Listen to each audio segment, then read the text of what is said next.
So welcome दोस्तों, my name is Shivam. मैं एक बार फिर से हाजिर हूँ एक नई वीडियो के साथ। आज की वीडियो में हम बात करेंगे 8th क्लास की साइंस की। साइंस में जो थर्ड चैप्टर है which is synthetics fibres and the plastic, इसके बारे में हम डिटेल्स से जानेंगे और समझेंगे कि इस चैप्टर में 8th क्लास के स्टूडेंट्स के लिए किन किन बातों को मेंशन किया गया है। सो जैसा कि आपको पता ही है, जो 8th क्लास है ये हैंडमेड नोट्स के थ्रू मैं आपको पढ़ाऊँगा और छोटी से छोटी बात को हम कोशिश करेंगे कि इसी वीडियो के थ्रू क्लियर कर लें। सबसे पहले तो हम बात करेंगे, हम साइंस की बात कर रहे हैं और चैप्टर का नाम हमारा है, थर्ड चैप्टर है ये 8th क्लास का, जिसका नाम है synthetic fibres and the plastics. Basically synthetics और कुछ होता नहीं है, इसे हिंदी में हम संश्लेषित कहते हैं। फाइबर्स धागों को बोलते हैं, रेशे जिन्हें हिंदी में बोला करते हैं, और प्लास्टिक इंग्लिश में भी प्लास्टिक होता है और हिंदी में भी प्लास्टिक होता है। यानी अगर हम हिंदी के तौर पर देखें, सिंथेटिक संश्लेषित रेशे और प्लास्टिक के बारे में हम इस चैप्टर में जानने वाले हैं। तो सबसे पहले हम बात करते हैं फाइबर्स से, यानी टाइप्स ऑफ फाइबर्स कितने होते हैं। बेसिक तौर पर 8th स्टैंडर्ड में साइंस में कितने टाइप्स ऑफ फाइबर्स को मेंशन किया गया है और कितने टाइप्स ऑफ फाइबर्स के यहाँ पर डिटेलिंग की जा रही है। तो सबसे पहले हम जैसे ही चैप्टर को पढ़ते हैं तो हम देखते हैं यहाँ पर पहला है नेचुरल फाइबर्स। इसे हम हिंदी में प्राकृतिक रेशे भी बोलते हैं, प्राकृतिक रेशे। और दूसरा है सिंथेटिक फाइबर्स। सिंथेटिक फाइबर्स को मैन मेड फाइबर्स भी बोलते हैं। सिंथेटिक फाइबर्स को हम संश्लेषित रेशे भी बोलते हैं, संश्लेषित रेशे। तो गाइस सबसे पहले तो हम डिफरेंस निकाल लेते हैं। नेचुरल फाइबर्स वो होते हैं जो हमारे को प्रकृति के द्वारा मिले हुए रेशे होते हैं, जबकि सिंथेटिक फैक्ट्रियों द्वारा बनाए गए होते हैं। जैसे कि नाम से ही पता लग रहा है, मैन मेड फाइबर्स हैं। तो मैन मेड फाइबर्स का मतलब ही है, यानी जो बेसिक तौर पर ह्यूमंस के द्वारा फैक्ट्रियों में क्या किया जाता है, डेवलप किया जाता है। एक एक करके पढ़ेंगे कि कितने टाइप्स ऑफ नेचुरल फाइबर्स हमारे सिलेबस में हैं और कितने टाइप्स ऑफ सिंथेटिक फाइबर्स को हम 8th क्लास में पढ़ने वाले हैं। तो सबसे पहले हम बात करते हैं नेचुरल फाइबर्स से। नेचुरल फाइबर्स क्या होते हैं, इनकी क्वालिटी देखते हैं। सबसे पहले कि दीज आर द दोज, ये वो फाइबर्स होते हैं that come from the nature. Obvious सी बात है, जो नेचुरल रिसोर्सेज के थ्रू हमारे को मिलते हैं ये फाइबर्स वो कहलाते हैं। लाइक द, जैसे प्लांट्स के थ्रू हम मिले, एनिमल्स के थ्रू मिले। जैसे प्लांट्स हम बोल सकते हैं कई पौधों से, जैसे कि हमारे को पता है रेशम जो होता है वो प्लांट से मिलता है। एनिमल्स जैसे हम ऊनी कपड़े पहनते हैं, वूल जो कहलाती है, या और भी बहुत सारी चीज़ें, इनके थ्रू जो मिलने वाले रेशे होते हैं, यानी फाइबर्स होते हैं, this is the natural fibres. Example बोल रहा है, they occur in the ready to use the form. Some natural fibres are the, बोल रहा है, vegetables fibres obtained from the plant part. Obvious ही बात है, सम फाइबर्स हमारे वेजिटेबल फाइबर्स कहलाते हैं, बिकॉज ऑफ ये प्लांट से हम क्या करते हैं, ऑब्टेन करते हैं, इन्हें प्राप्त करते हैं। तो बेसिक तौर पर ये नेचुरल फाइबर्स के रूप कहलाता है। अब हम बात करते हैं तीसरा इसका कैटेगरी। हम नेचुरल फाइबर्स में किस किस टाइप की कैटेगरी को रखा गया है। तो फर्स्ट है प्रोटीन फाइबर्स, दूसरा है बोल रहा है सेलोज फाइबर्स, और तीसरा है मिनरल फाइबर्स। तो प्रोटीन फाइबर्स में हम वूल और सिल्क को रखते हैं। सेलोज फाइबर्स में हम कॉटन और ऑब्वियस सी बात है लाइलेन को रखते हैं, और मिनरल फाइबर्स में हम किसको रखते हैं, एस्बेस्टोस को रखते हैं। ठीक है ना, एस्बेस्टोस नाम के फाइबर्स को रखते हैं। आगे बढ़ते हैं और चैप्टर में आगे देखते हैं कि अब हम बात करते हैं नेचुरल फाइबर के बाद सिंथेटिक फाइबर्स होते क्या हैं और सिंथेटिक फाइबर्स के काम किस प्रकार है। तो synthetic fibres, these are the man made fibres that comes from the chemical resources. Basic तौर पर हम, मैंने पहले ही बताया था कि सिंथेटिक फाइबर्स को मैन मेड फाइबर्स भी कहते हैं, मैन मेड फाइबर्स। तो बेसिक तौर पर तो मैन मेड फाइबर्स भी इन्हें कहा जाता है, इस वजह से सिंथेटिक फाइबर्स को हम आसानी से समझ सकते हैं, बिकॉज ऑफ ये केमिकल रिसोर्सेज के थ्रू डेवलप किए जाते हैं। They are the continuously the, बोल रहा है, फिलामेंट फाइबर्स। बोल रहा है, it consist of the multiple units joint together to form a big molecules called the polymers. यानी केमिकल से बनने वाले जितने भी फाइबर्स होते हैं, इन्हें बहुत ही छोटी छोटी यूनिट्स में, यानी कई सारी छोटी छोटी यूनिट्स को आपस में ज्वाइन करा जाता है, तब जाके क्या होता है, ये एक बड़े फाइबर के रूप में कन्वर्ट होते हैं और इसी छोटी छोटी यूनिट को ज्वाइन करने का जो प्रोसेस कहलाता है, जो एक मॉलिक्यूल फॉर्म बनाता है, इसे हम क्या बोलते हैं, पॉलीमर बोलते हैं। दे आर द मैन्युफैक्चर्ड, और ये जो सिंथेटिक फाइबर्स होते हैं दे आर मैन्युफैक्चर किया जाता है यूजिंग द प्लांट, बोल रहा है plants materials and the minerals. ऐसी बात नहीं है कि सिंथेटिक फाइबर्स प्योर केमिकल होते हैं, कुछ हिस्सा हम बोल सकते हैं, कुछ 10 to 12% हिस्सा इसका नेचुरल सोर्सेज से भी लिया जाता है, ठीक है ना। यहाँ पर हमारी कुछ प्रॉपर्टीज़ दी हुई है सिंथेटिक फाइबर्स की। तो सबसे पहले हम सिंथेटिक फाइबर्स के बारे में बात कर लेते हैं, फिर हम नेचुरल फाइबर्स के बारे में बात करेंगे और फिर नॉर्मल तौर पर वीडियो को एंड करेंगे। तो सबसे पहले हम बात करते हैं properties of the synthetic fibres. तो प्रॉपर्टी क्या है, विशेषता जिसे हम बोलते हैं संश्लेषित रेशो की, कि they are the dry up quickly, ये बहुत जल्दी सूखते हैं। दे आर द, बोल रहा है ड्यूरेबल, बहुत लंबे समय तक चलते हैं। These fibres are the less expensive, सबसे अच्छी बात इनकी ये होती है कि ये क्या होते हैं, लेस एक्सपेंसिव होते हैं, यानी कम महंगी होते हैं। These fibres are the readily available, आसानी से उपलब्ध होते हैं। दीज फाइबर्स यानी synthetic fibres can be easy to maintain, और इनको देखभाल करना भी क्या होता है, आसान होता है, यानी इतना ज़्यादा मेहनत नहीं लगती है। ये सारी सिंथेटिक फाइबर्स की क्वालिटीज़ है। अब हम टाइप्स ऑफ, हमारे 8th स्टैंडर्ड में टाइप्स ऑफ सिंथेटिक फाइबर्स के बारे में पढ़ लेते हैं कि टाइप्स ऑफ सिंथेटिक फाइबर्स में किन किन बातों को मेंशन किया गया है। तो सबसे पहले हमारा जो है सिंथेटिक फाइबर्स में उसकी बात कर लेते हैं। The first one is, synthetic fibres में हमारा आ जाता है रेयॉन। तो रेयॉन क्या है, ये एक प्रकार का सिंथेटिक फाइबर्स है। तो the fibre having the properties similars to the silk, यानी सिल्क एक नेचुरल फाइबर्स है। हम कह सकते हैं सिल्क के अपोजिट, केमिकल फाइबर्स में सिल्क के अपोजिट रेयॉन पाया जाता है। बोला such a fibres obtained by the chemical treatment, और ये जो सिल्क के अपोजिट है बट ये केमिकल फाइबर है, कहने का मतलब एक सिंथेटिक फाइबर है, फैक्ट्रियों में बनाया जाता है। लेकिन हाँ, इसकी जो कुछ क्वालिटीज़ है, इसकी जो प्रॉपर्टीज़ है वो सिमिलर है सिल्क से, और ये केमिकल ट्रीटमेंट के बाद of the wool called the rayon, ठीक है ना, यानी केमिकल ट्रीटमेंट ऑफ वूल, ऊन के साथ जब हम केमिकल रिएक्ट करवाते हैं तो उसके बाद ये प्राप्त होता है, जिसे हम रेयॉन बोलते हैं। The second one is nylon. अब नाइलॉन क्या है और इसकी क्वालिटी क्या है, let's begin. Second one is nylon. Nylon is another man made fibres. सबसे पहले तो ये एक और मानव निर्मित रेशा है जिसे हम सिंथेटिक फाइबर्स के नाम से भी जानते हैं। दिस फाइबर इज़ मेड, ये जो फाइबर होता है बनाया जाता है without using any natural raw material. Most of the guys ये याद होना चाहिए तुम्हारे को कि ज़्यादातर जितने भी केमिकल बेसिस फाइबर्स होते हैं, जिन्हें हम ऑब्वियस सी बात है दूसरे नाम से जानते हैं सिंथेटिक फाइबर्स या मैन मेड फाइबर्स, ये बेसिक तौर पर रॉ मटेरियल यूज़ किया जाता है नेचर का। लेकिन केवल और केवल नाइलॉन एक ऐसा सिंथेटिक फाइबर्स है जिसमें 101% केमिकल ट्रीटमेंट के थ्रू क्या किया जाता है, डेवलप किया जाता है फाइबर को। तो देख सकते हैं कि this fibre is made without the using any natural raw materials from the plants और द एनिमल्स। थर्ड इसकी क्वालिटी है कि it is the first fully synthetic fibres made in 1931। Everyone should have this knowledge that this fiber is basically found in 1931, और this is the purest chemical fiber all over the synthetic fibre categories. So first of all हमने अभी rayon के बारे में पढ़ा basic तौर पर, फिर हमने नाइलॉन के बारे में पढ़ा। अब हम बात करते हैं इसके थर्ड प्रॉपर्टी यानी सिंथेटिक फाइबर के थर्ड टाइप के बारे में, जिसका नाम है पॉलिस्टर। तो पॉलिस्टर की क्वालिटी क्या है, फर्स्ट है polyester is also the synthetic fibres. Synthetic fibres है ये भी एक, ये मेड ऑफ द, बोल रहा है repeating units of the chemical called the polyester. यानी पॉलिस्टर एक सिंथेटिक फाइबर्स होने के साथ साथ ये बनाया कैसे जाता है, तो रिपीटिंग यूनिट्स यानी इसके जो छोटे छोटे यूनिट्स होते हैं उनको क्या किया जाता है, केमिकल के रिपीट करने के बाद इनको डेवलप किया जाता है और जिसे पॉलिस्टर कहते हैं। एग्जांपल में हम बोल सकते हैं पॉलिस्टर मैट हो गई और पॉलिस्टर रॉप हो गई। यानी हम बोल सकते हैं जो पोंछा हो गया या फिर मैट यानी प्लास्टिक की चादर हमने अक्सर देखी होगी, चादर बोल रहा हूँ सॉरी, प्लास्टिक की हमने चटाई अक्सर देखी होगी अपने घरों में, तो वो बेसिकली पॉलिस्टर से ही डेवलप होती है। उसके अंदर छोटी छोटी यूनिट्स होती हैं कुछ इस प्रकार से, अगर हम बात करें तो कुछ इस प्रकार से बहुत छोटी छोटी ऐसे गैप होता है उनके अंदर, ठीक है ना, आपस में जॉइंट्स होती है। अब हम बात करते हैं जो तीसरा, यानी अभी तक हमने रेयॉन, नाइलॉन और पॉलिस्टर्स के बारे में बात कर ली है। सो चौथी इस कैटेगरी में आता है जिसे हम बोलते हैं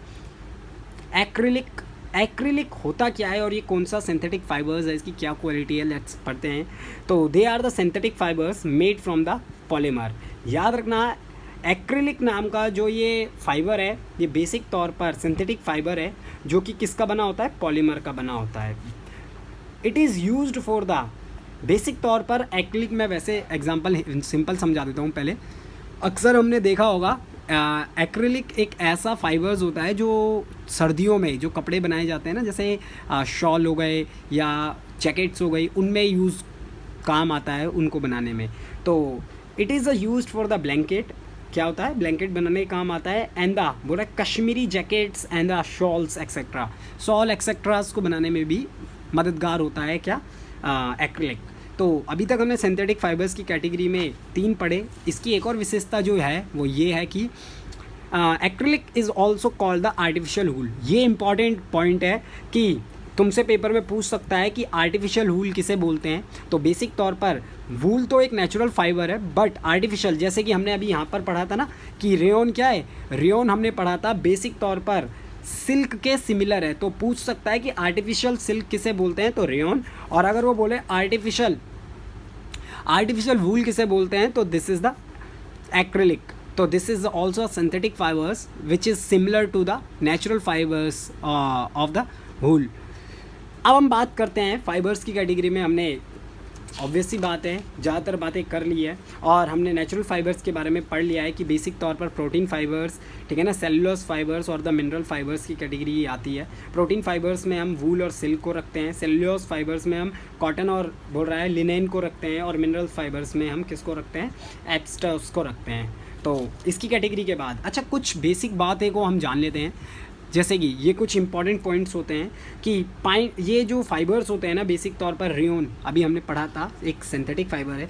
रेयन कहाँ से मिलता है हमारे को, तो ये गाइज आपको जानना बहुत ज़रूरी है कि रेयन फाइबर्स मिलता कहाँ से है, ये आता क्या है। तो पाइन ट्री, अक्सर बच्चों ने सुना होगा पाइन ट्री के बारे में, ठीक है ना। पाइन नाम का एक ट्री होता है, बोल रहे ये रिलीज़ करता है एक लिक्विड, ठीक है ना। पाइन नाम का जो ट्री होता है वो उसके अंदर से एक लिक्विड फॉर्म निकलती है कॉल द, जिसको हम क्या बोलते हैं, विस्कॉस बोलते हैं। ये इंपॉर्टेंट है। पाइन के जो लिक्विड फॉर्म है, पाइन यानी पेड़ है, पेड़ की जो छाल होती है उसमें से एक लिक्विड फॉर्म निकलती है जिसे विस्कॉस बोलते हैं। और ये विस्कॉस जो होती है इसे बदला जाता है किसमें, रेयन में। और रेयन क्या है, आर्टिफिशियल सिल्क भी बोलते हैं इसे, ठीक है ना, जैसा कि हमने पढ़ा हुआ है। तो बेसिक तौर पर अभी तक हमने बात कर ली है total types of natural fibres और सिंथेटिक फाइबर्स की। अब हम बात करेंगे प्लास्टिक की। तो प्लास्टिक है क्या या प्लास्टिक किसे बोलते हैं, ये बेसिक लॉ हर किसी को पता है कि हमारी पूरी ज़िंदगी में प्लास्टिक का एक बहुत इंपॉर्टेंट रोल है। लेकिन हमारा वो इम्पॉर्टेंट रोल के बारे में हम बात नहीं कर रहे हैं, हम यहाँ बात करने वाले हैं बेसिक तौर पर कि प्लास्टिक की कैटेगरी क्या है और प्लास्टिक किस कब बना, कैसे निर्मित हुआ और कहाँ से आया। तो लेट्स सी, सबसे पहले इसकी फिर कुछ डिटेलिंग जान लेते हैं और फिर इसके बारे में पढ़ते हैं टाइप्स ऑफ। सो सबसे पहले हम बात करते हैं कि दिस वर्ड प्लास्टिक, जो हम शब्द बोलते हैं प्लास्टिक, ये कहाँ से आया, फ्रॉम द ग्रीक वर्ड। पहली बात तो ये ग्रीक भाषा का एक शब्द है, प्लास्टिक्स बोला है, प्लास्टिकोस से निकला है ये word, that means to the form, जिसका मतलब क्या होता है, बनना, फॉर्म, ठीक है ना, अवस्था किसी प्रकार की। प्लास्टिक्स बोल रहा है आर द मेड, जो प्लास्टिक्स होते हैं वो बनाए जाते हैं from the petroleum and the natural gases. तो ये गाइस बहुत इंपॉर्टेंट बात है, ये पता होनी चाहिए कि बेसिक तौर पर प्लास्टिक तो अलग अलग होते हैं, लेकिन बेसिक तौर पर जो प्लास्टिक को डेवलप किया जाता है वो नेचुरल गैस और पेट्रोलियम के आधार पर उनको क्या किया जाता है, बनाया जाता है। तीसरी बात, वो बोलता है कि plastics are the material, plastic वो मटेरियल होता है या वो हम बोल सकते हैं that can be heated and the बोल रहा है मोल्टेड। प्लास्टिक को क्या किया जा सकता है, हीट किया जा सकता है और उसे पिघलाया जा सकता है ताकि it keeps it's moulded shape after it cools, यानी कहने का मतलब ये है प्लास्टिक को पिघलाकर उसे एक रीशेप और दूसरी शेप भी दी जा सकती है, ठीक है ना।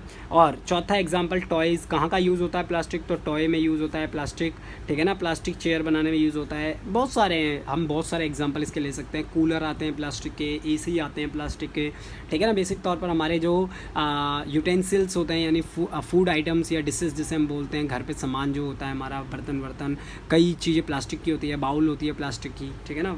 अब हम बात करते हैं प्लास्टिक की कुछ प्रॉपर्टीज़, विशेषता, प्लास्टिक की क्या क्या विशेषता है। The first properties of the plastic is it is the light weight, हल्के होते हैं, इट डज़ नॉट रस्ट, इनमें जंग नहीं लगता है, it is easy to handle, इनको यूज़ करना बहुत आसान होता है, इट इज़ द बोला है रीयूजेबल, और ये क्या होता है एक बार यूज़ करने के बाद दोबारा यूज़ किए जा सकते हैं। इट इज़ नॉन रिएक्टिव, ये रिएक्टिव नहीं होते, रिएक्टिव बोले तो ये क्रिया नहीं करते हैं कोई भी, ऑब्वियस सी बात है, ठीक है ना, हमारे को पता है मेटल्स करते हैं। दे आर द बोला conductors of the and the electricity, they are the poor conductor, obvious सी बात है प्लास्टिक गुड कंडक्टर नहीं होते हैं, यानी इनके ऊपर बिजली भी फ्लो नहीं कर सकती है और ना ही इलेक्ट्रिसिटी फ्लो कर सकती है, और सॉरी ना ही हीट कर सकती है और ना ही इलेक्ट्रिसिटी कर सकती है। और अब आता है मेन कॉन्सेप्ट, और मेन कॉन्सेप्ट यही है कि टाइप्स ऑफ प्लास्टिक होता क्या है।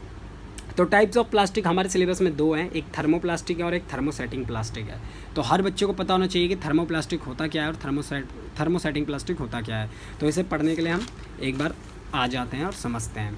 तो बेसिक तौर पर हमारी स्क्रीन के सामने यहाँ पर बात हो रही है थर्मोप्लास्टिक की। तो थर्मोप्लास्टिक और उसकी क्वालिटी क्या है, सबसे पहले they are the plastic, thermoplastic वो प्लास्टिक होता है that do not the undergoes the chemical changes in their the composition when the heated and can be moulded again and again. यानी थर्मोप्लास्टिक ऐसे प्लास्टिक होते हैं, हम कह सकते हैं दे आर द प्लास्टिक, ये वो प्लास्टिक है that do not the undergo the chemical changes in their the composition when heated and बोल रहा है heated can be the moulded again and again. यानी इन्हें पिघलाकर दोबारा रिफॉर्म करना असंभव है, बिकॉज ऑफ एक बार अगर इनकी फॉर्मेशन हो जाती है तो ये क्या नहीं कहते, केमिकल रिएक्शन के बाद या केमिकल चेंजेस के द्वारा इन their the composition when the heated, एक बार इनको शेप देने के बाद ये दोबारा रीशेप में नहीं डाले जा सकते, क्योंकि ये बहुत ही ज़्यादा मुलायम होते हैं, बहुत ही पतले होते हैं। इसके एग्जाम्पल हम देख सकते हैं, एग्जाम्पल ऑफ थर्मोप्लास्टिक। तीसरा है such a plastic get the melt, ये ऐसे जो थर्मोप्लास्टिक होते हैं ये बहुत आसानी से मेल्ट हो जाते हैं ईजिली ऑन द हीटिंग। यानी एक बार अगर इन पर हीट यानी हम बोल सकते हैं उष्मा का प्रयोग किया जाए तो ये बहुत आसानी से हीट मेल्ट हो जाते हैं and can be bent easily are known as the thermoplastic. और ऐसे प्लास्टिक जो आसानी से मेल्ट हो जाते हैं, ऐसे प्लास्टिक को हम थर्मोप्लास्टिक का नाम देते हैं। अब हम बात करते हैं थर्मोसेटिंग प्लास्टिक, जो मेन कॉन्सेप्ट है चैप्टर का। ये बच्चों को पता होना चाहिए कि they are those plastics that once shaped can not be बोला soft and again and thus can not be बोला रीशेप्ड अगेन। यानी एक बार अगर इन्हें शेप दे दी तो ये दोबारा शेप में आने मतलब इनको बहुत मुश्किल होता है दोबारा रीशेप करना, क्योंकि एक बार ये ऐसे प्लास्टिक होते हैं जिनको प्लास्टिक है डेट वन शेप्ड, अगर एक बार शेप दे दी तो can not B soft and, ये दोबारा क्या नहीं होते, मुलायम नहीं होते again, and thus can not B reshaped again, और इनको इसीलिए क्या नहीं किया जा सकता, रीशेप्ड नहीं किया जा सकता। These plastic are two types, ये इंपॉर्टेंट है कि थर्मोप्लास्टिक जो है यानी थर्मोसेटिंग जो प्लास्टिक है ये भी दो टाइप का होता है, एक बेकालाइट होता है और एक मेलामाइन होता है।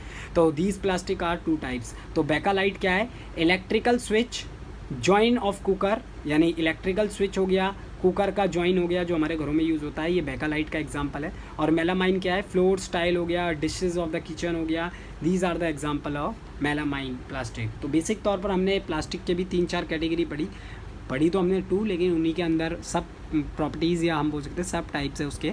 सबसे पहले हमने बात की सिंथेटिक्स और नेचुरल फाइबर्स की। सिंथेटिक फाइबर्स में हमने पढ़ा रेयन के बारे में, जो इसे हम आर्टिफिशियल सिल्क भी कहते हैं। फिर हमने नायलॉन के बारे में पढ़ा और ये जाना कि नायलॉन एकमात्र ऐसा सिंथेटिक फाइबर है जो 100% केमिकल प्रोसेस से डेवलप होता है। फिर हमने एक्रेलिक की बात की, जो कि हमने पढ़ा कि ये एक ऐसा मटेरियल है जिसे हम आर्टिफिशियल वूल भी कहते हैं। फिर उसके बाद हमने और भी पढ़े जिसमें हमने नेचुरल फाइबर्स के में जाना कि बेसिक तौर पर हमने यहाँ पर जाना था कि नेचुरल फाइबर्स जो होते हैं बेसिक तौर पर कि ये भी 3 टाइप के हैं, जिसमें प्रोटीन्स आ जाता है, सेलुलोज आ जाता है और मिनरल फाइबर्स आ जाते हैं। प्रोटीन में वूल और सिल्क आता है, सेलुलोज में कॉटन आ जाता है और मिनरल्स में तुम बोल सकते हो एब्स्टॉस फाइबर्स आ जाते हैं। तो द लास्ट पॉइंट इज़ हम बात करते हैं प्लास्टिक के क्या ड्रॉबैक्स हैं या कमियां क्या हैं प्लास्टिक की। तो इसके बारे में एक बार हम जान लेते हैं। लेकिन यस, डिसएडवांटेज ऑफ प्लास्टिक्स क्या क्या हैं, लेट्स बिगिन। तो सबसे पहले हमने फिर उसके बाद जानेंगे कि बायोडिग्रेडेबल और नॉन बायोडिग्रेडेबल में डिफरेंस क्या होता है। तो they have the caused many बोल रहा है health and the environmental hazard. Hazard means होता है जोखिम। यानी प्लास्टिक का एक डिसएडवांटेज ये है कि ये ना स्वास्थ्य और पर्यावरण दोनों के लिए खतरा है। दूसरा, plastics are non biodegradable, plastic biodegradable नहीं होता है। Object which is the harmful for the fertility of the soil, मिट्टी की उपजाऊ क्षमता के लिए खतरनाक है क्योंकि प्लास्टिक बायोडिग्रेडेबल नहीं होता। बायोडिग्रेडेबल वर्ड है क्या? बायोडिग्रेडेबल और कुछ नहीं होता।